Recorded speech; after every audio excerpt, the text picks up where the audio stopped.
Mark. I'm Zoe. My Chinese name is Lin Liyun. My student number is S05411010. I'm the freshman.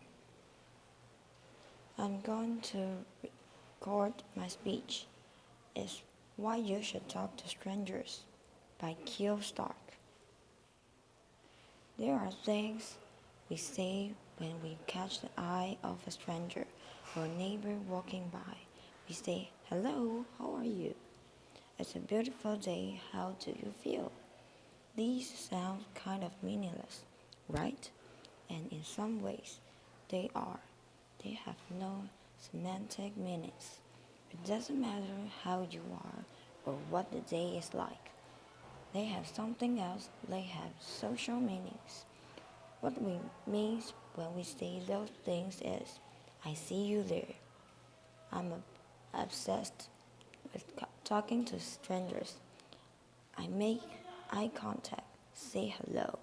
I offer help, I listen. I get all kinds of stories. About 7 years ago, I started documenting my experiences to try to figure out why. What I found was that something really beautiful was going on. This is almost poetic. These were really profound experiences. They were unexpected pleasures. They were genuine emotional connections. They were liberating moments. So one day, I was standing on a corner waiting for the light to change, which I'm a New Yorker, so that means I was actually standing in the street on the storm drain, as if that could get me across faster. And there's an old man standing next to me, so he's wearing like a long overcoat and sort of an old man hat. And he looked like somebody from a movie. And he says to me, "Don't stand there, you might disappear." So this is absurd, right? But I did what he said. I stepped back onto the sidewalk and he smiled. And he said, "Good, you never know. I might have turned around and zoop, you're gone." This was weird and also really wonderful. He was so warm and he was so happy that he'd saved me. We had this little bond for a minute. I felt like my existence as a person had been noticed and I was worth saving. The really sad thing is, in my parts of the world, we're raising to believe that strangers are dangerous by default, that we can't trust them, and then that they might hurt us. But most strangers aren't dangerous. We're uneasy around them because we have no context. We don't know what their intentions are. So instead of using our perceptions and making choices, we rely on the categories of stranger.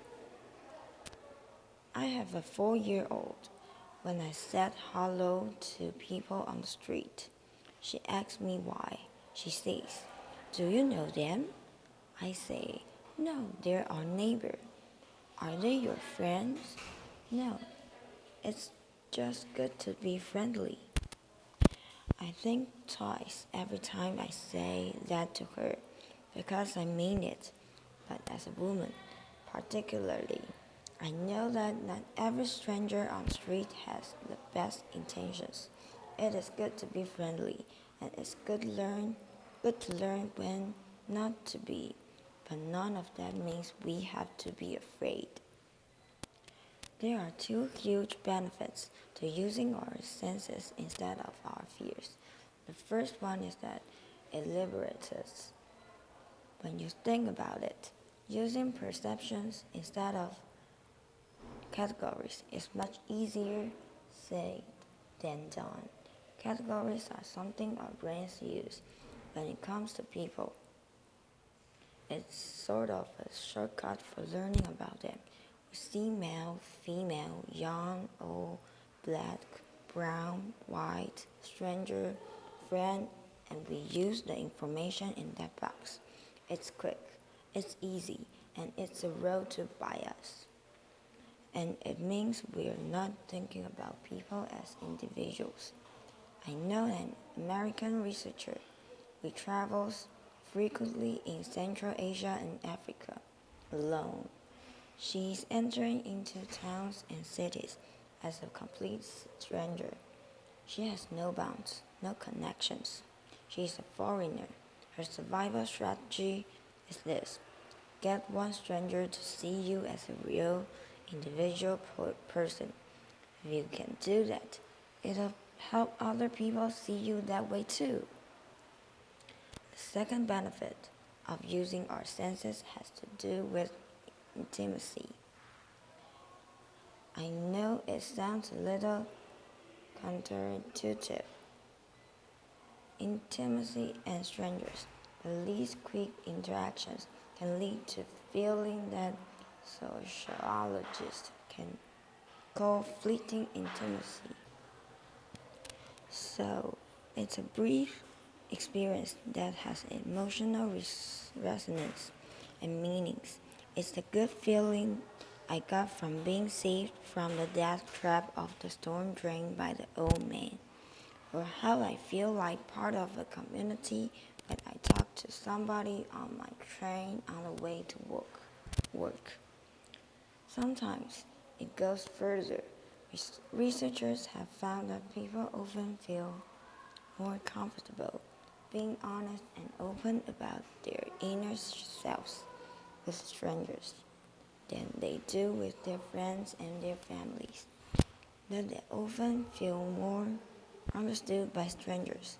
This gets reported in the media with great lament. Strangers communicate better than spouses. It's a good headline, right? I think it entirely misses the point. The important thing about these studies is just how significant these interactions can be, how this special form of closeness gives us something we need as much as we need our friends and our families. So how is it possible that we communicate so well with strangers? There are two reasons. The first one is that it's a quick interaction. It has no consequences. It's easy to be honest with someone you're never going to see again, right? That makes sense. The second reason is where it gets more interesting. We have a bias when it comes to people we're close to. We expect them to understand us. We assume they do, and we expect them to read our minds. So imagine you're at a party, and you can't believe that your friends or your spouse isn't picking up on it, then you want to leave early. And you're thinking, I gave you a look. And a stranger, we have to start from scratch. We tell the whole story. We explain who the people are, how we feel about them. We spell out all the inside jokes. And guess what? Sometimes they do understand us a little better. Okay, so now that we know that talking to strangers matters, how does it work? There are unwritten rules we tend to follow. The rules are very different depending on what country you're in, what culture you're in. In most parts of the US, the baseline expectation in public is that we maintain a balance between civility and privacy. This is known as civil inattention. So, imagine two people are walking towards each other on the street. They'll glance at each other from a distance. That's a civility. The, the acknowledgement, and then, as they get closer, they look away to give each other some space. In other cultures, people go to extraordinary lengths not to interact at all. People from Denmark tell means that many days are so averse to talking to strangers that they would rather miss their stop on the bus than say, "Excuse me," to someone that they need to get around. Instead, there's this elaborate shuffling of bags and using your body to say that you need to get past, instead of using two words. In Egypt, I'm told, it's rude to ignore a stranger, and there's a remarkable culture of hospitality. Strangers might ask each other for a sip of water, or if you ask someone for directions, they're very likely to invite you home for coffee. We see these unwritten rules for most clearly when they're broken, or when you're in a new place and you're trying to figure out what the right things to do is. Sometimes breaking the rules a little bit is where the action is. In case it's not clear, I really want to do this, okay? So here's now it's going to go. Find somebody who is making eye contact. That's a good signal. The first thing is a simple smile. If you're passing somebody on the street or in the hallway here, smile. See what happens.